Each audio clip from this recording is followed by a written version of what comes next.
I move this Dáil motion, Minister, on behalf of the Sinn Féin TD, and I urge all deputies to support it. As we speak, there is grave concern and growing anger among communities across this state at the prospect of the closure of accident and emergency departments in a range of hospitals. That concern and anger has been increased because of the total lack of clarity on the part of the Minister for Health, Deputy James Riley, this Government and the HSE on exactly what is planned for these hospitals.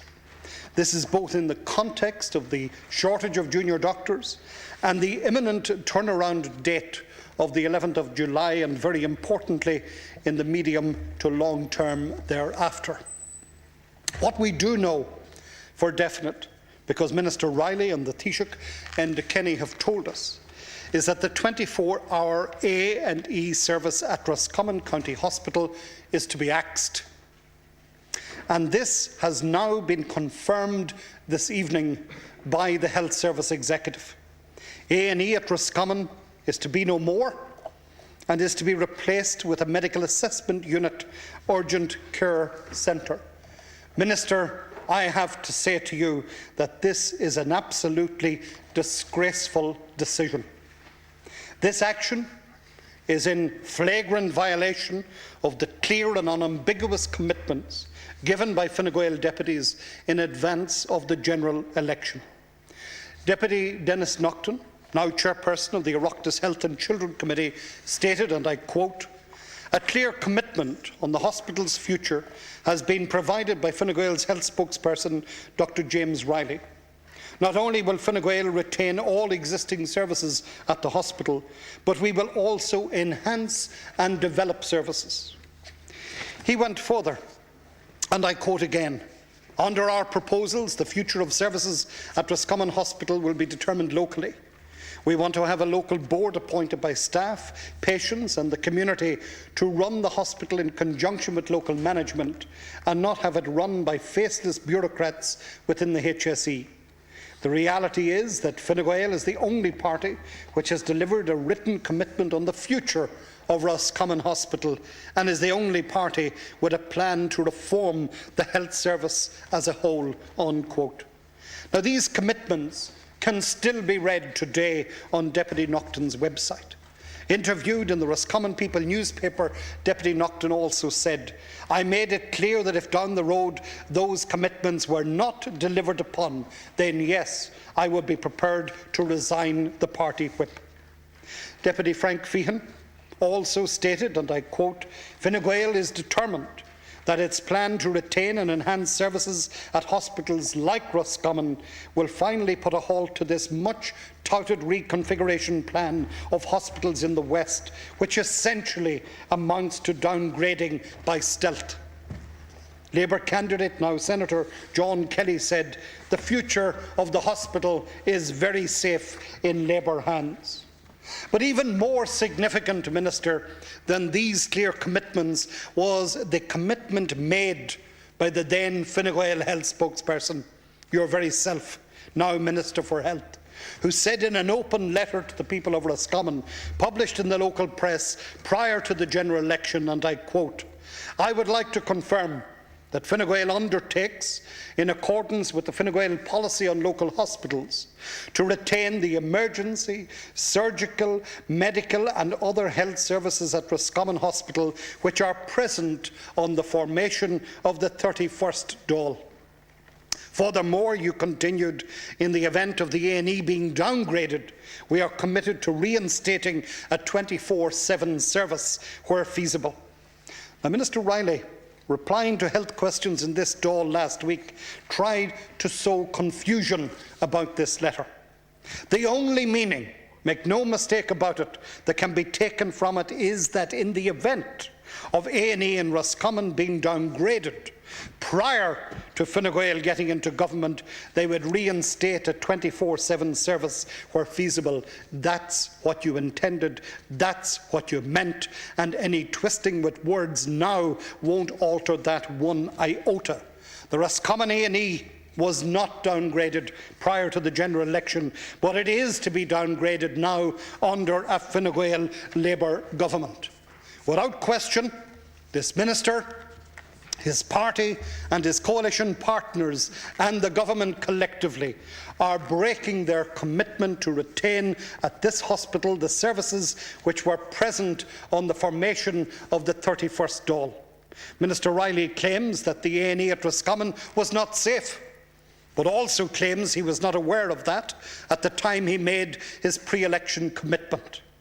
But I put it to the minister that it was very well known all along that Roscommon A&E was under threat in the so-called reconfiguration plans for hospitals which were so ardently pursued by former Health Minister Mary Harney and former HSE Chief Brendan Drum. Otherwise, why would Minister Riley and his party colleagues have felt it necessary to make those commitments to, in the words of Deputy Feehan, finally put a halt to this much-touted reconfiguration plan of hospitals in the West, which he rightly indicated was essentially amounting to the downgrading of services at Roscommon Hospital by stealth? This motion, the Sinn Féin motion before the House this evening, is not just about Roscommon Hospital. If the axe falls on Roscommon's A&E, as now is indicated, it will surely fall elsewhere as well. Tá strateis an le fada chun seirbhísí in ospidéal tipo na tíre seo a garó siar. Ní rud nua é seo. Bhí sé mar príomh-aim ag an ír ar a sláinte Mary Harney le tacaíocht ó Fianna Fáil I rialtas ó 1997. As a deputy representing counties Cavan and Monaghan, I can speak from long and bitter experience. The words we are hearing now from the Minister and the HSE were the same words used to justify the downgrading of Monaghan General Hospital. It was downgraded and dismantled service after service, beginning with paternity services and including the removal of accident and emergency. The strategy was to starve the hospital of resources up to the point where it was deemed unsafe. There is an interesting parallel between the removal of all acute services from Monaghan General Hospital just under 2 years ago, the 22nd of July 2009, and what is happening now.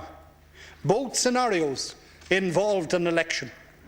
In July 2009, I was reliably informed from within the HSE that the then Taoiseach Brian Cavan and the Minister for Health and Children, Mary Harney, were closely involved in the decision to axe these services. The services were signalled by the HSE to go in November 2008, then at the start of 2009, then in the early summer. But what happened? Of course, the local and European elections presented, and the axe was hidden until polling day had passed. It was merely being sharpened, and 2 days before the Dáil went into summer recess, until September 2009, we had the announcement that the axe would fall on the 22nd of July. That flew in the face of all appeals from frontline healthcare workers, including nurses, GPs, consultants and support staff, and from the community across all political affiliations, including very strongly colleagues of the now Minister. As in Monaghan, lives will be put at risk day and night if more communities lose vital hospital services, including emergency services and inpatient medical care. Lives were lost when Monaghan General Hospital was off call for emergencies in the past, as we pointed out in July 2009. There are currently, Minister, as you know too, around 1,600 public hospital beds closed due to cutbacks. Today in RT's Morning Ireland, we had the former HSE Chief, Brendan Drum, still maintaining that we have too many hospital beds, and this at a time when A&E units are overflowing and waiting lists for acute hospital beds are growing. When Monaghan was downgraded and acute care ended, not a single additional inpatient bed was created at either Cavan General Hospital or at the Lourdes Hospital in Drogheda, to which patients formerly treated in Monaghan have to go. These hospitals today continue to be overstretched and under-resourced. All the promised support services due to be put in place before the axing of acute care in Monaghan were not put in place. In the HSE's confidential so-called transformation planning document of April 2008, which I revealed at the time, rehab, respite, step-down facilities are described, and I quote, as alternatives to acute inpatient care. Now, Minister, you are a GP yourself, and you know that they are no such thing. They are distinct needs from acute inpatient care.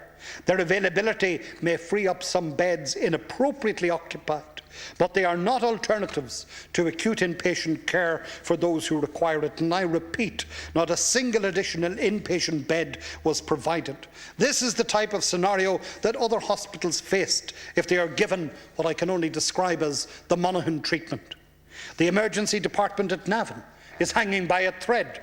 No ambulances are accepted there, and people who present are assessed and diverted to the Lourdes Hospital in Drogheda. In 2010, Fine Gael Deputy Damien English said, "The news that all trauma cases will drive by Our Lady's Hospital Navan is a terrible blow to Meath and all its residents." The HSE has clearly deliberately downgraded Navan Hospital to pave the way for this decision. The Lourdes Hospital will not be able to cope with the increased numbers coming from Meath, which means lives will be put at risk. Fine Gael Deputy Shane McEntee said, "This move makes no sense at all. Navan is located at the heart of Meath and is easily accessible from all parts of the county, but most of the roads to Drogheda are of a poor standard. The main road to Slane is currently closed, and the diversion via back roads is barely suitable for ambulances." Sir Deputy, just to interrupt you, is it 15 or 20 minutes? 15. 15, you have just 2.5 minutes left. The downgrading of Navan was also criticised by the then Labour Party health spokesperson Jan O'Sullivan TD. There are real and well-grounded fears that Portlaoise Hospital could share the same fate. It may well be that the emergency measures being introduced to address the junior doctors' issue will prevent the downgrading of A&E at Portlaoise. For now, I beg your pardon, it's 20 minutes. I beg your pardon, I just checked the list. But I would urge those campaigning on this issue not to desist.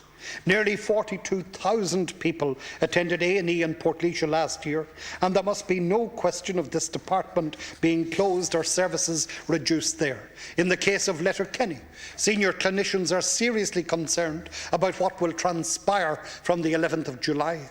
Any diminution of A&E services there would be a disaster for the people of the North West. In the case of St Columkille's Hospital in Loughlinstown, the proposed downgrading of A&E would deprive the people of County Wicklow of a vital service and place further pressure on St Vincent's in Dublin. An indication of the doubts and concerns raised by the junior doctor shortage was the fact that the board of the Midwestern Regional Hospital in Limerick had indicated that its complement of non-consultant doctors had been halved and would be obliged to close the accident and emergency service, the second busiest in the country, for 12 hours duration overnight. The HSE West Regional Director, John Hennessy, has said since that no decision had been taken to close or curtail the emergency service, and I call on Minister James Riley here this evening to confirm that that is the case and to give a clear commitment and definite action will be taken to ensure that nothing of the kind will be allowed to occur, and that will apply to all of the other hospitals mentioned in this motion, the same applying to A&E at Clonmel. In the cases of the other hospitals mentioned in the motion, Mallow and Bantry, the downgrading plans are being implemented. If Fine Gael and the Labour Party are sincere in their claimed commitment to these smaller hospitals, they will reverse these cuts. The parties now in government also made commitments for the retention of key services such as orthopaedic services at St Mary's Hospital, Cork, and the return of comprehensive breast cancer services to Sligo. The people are quite rightly demanding that those commitments also are kept, and we make that call again here this evening on the floor of this House and in our motion. The context of the hospital's crisis today is the regime of savage cuts to our public health services imposed as a result of the continuation by this Fine Gael Labour government of the Fianna Fáil Green government's disastrous economic policies. Minister Riley and the Taoiseach have both stated that the overspend for hospitals this year is €99 million. Yet on the 29th of June, the government paid out €12 million to unguaranteed senior Anglo-Irish bank bondholders. On the 20th, they had paid €20 million, and by the end of the year, they will have paid €779 million to this same cohort of gamblers. Seriously ill people must wait, apparently, but bondholders can't wait. The latest cuts in my region, the North East, are to services for sick children. In the Loudmead Hospital Group, the HSE has reduced the number of paediatric outpatient department clinics and increased the waiting times for routine OPD appointments from approximately 16 weeks to 32 weeks, Minister. Children with cancer who were previously admitted to Our Lady of Lourdes Hospital in Drogheda will not now be admitted there, but will be transferred to Crumlin's Children's Hospital. The other aspect of the current context is, of course, the issue of the non-consultant hospital doctors. The government is undertaking stopgap measures to meet the shortage of junior doctors from the turnaround date of next Monday, the 11th of July. Those measures, including the Medical Practitioners Amendment Bill, are necessary, but we are unclear how far they will go. They may avert full or partial closure of A&E services at some hospitals, such as Portlaoise. But what of the medium to longer term, Minister? As I have pointed out, there is a long-standing strategy of downgrading hospitals and centralising services in a handful of regional hospitals. I believe the junior doctors issue is now being used as a smokescreen to implement this policy, the policy of your predecessor and predecessors in government, who you berated here day after day for that same pursuit. The NCHD issue is not a new problem. It has been known and widely recognised for years that the hospital system is totally over-reliant on junior doctors. Successive governments have failed to address this, and now it is looming again worse than ever. Recruiting sufficient additional junior doctors will be required in the short term, but that is not enough. Nurses need to be freed up to fulfil more responsibilities in our hospital A&E departments, as they are qualified and willing to do. Deputies, 2 minutes remaining. Thank you. Hospital consultants must be required to fulfil their contracts to serve the public hospital system, contracts which are continuing to be widely breached. More consultants are required in our public hospital system, and the current excessive remuneration for consultants needs to be reduced to facilitate the employment of more consultants. In conclusion, Lascaun Cordia, I urge all deputies in this House to support this motion.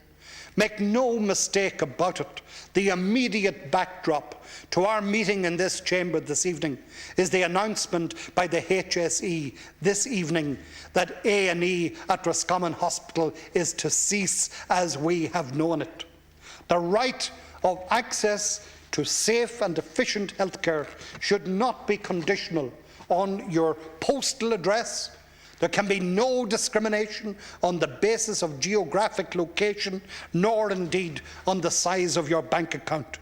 Tragically, that is all too often the reality in Ireland today, and it is going to become more the reality for many, many thousands of Irish citizens. The people were led to believe by the parties now in government that change was coming, and that in health above all, make no mistake, in health above all, a new chapter would be written. It is time that these elected representatives and this minister and his colleagues at the cabinet table listened to the people again. You have a duty to keep to the commitments that you have given. I commend all those who have been campaigning in defence of hospital services and for healthcare justice across this land. They are courageous people of all political views and none. And I say to them not to give up, but to keep on campaigning, to unite with other communities around the country, not to approach it as individual communities with a sole hospital focus, but rather to merge in a single strong campaign, standing together in demand for the protection and guarantee of the continuation of accident and emergency and all other essential services currently in place across the network of local hospitals across this state. We must prevent the destruction of our public health services, and I urge all deputies to support the motion as tabled.